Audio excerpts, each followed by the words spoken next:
Good afternoon. I'm going to show you how to roll chicken croquettes. It's really pretty simple to do. Rolling the croquettes correctly is important because you want them all the same size so they'll all take about the same amount of time to finish cooking. And they look nicer too.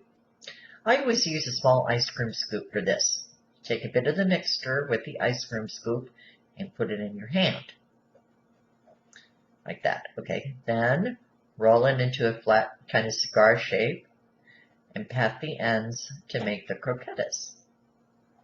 You can see how this one looked when I was finished, and then I put it with the ones I'd already done. Sort of. There we go. Okay, there. Put it down. Okay, there you go.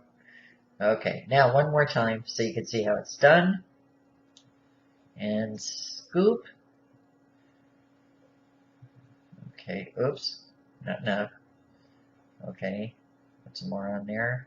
Oh, too much. Okay, here we go. Okay, there we go. Okay, now, see, pat it, put it together, pat, and see, and it's not rounded up.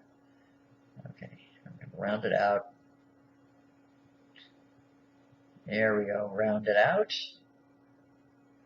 And now it's perfect. Okay, put it with the other ones. And ingredient amounts and directions are available on the website below. Thanks for watching and subscribe for more how-to videos. Bye-bye.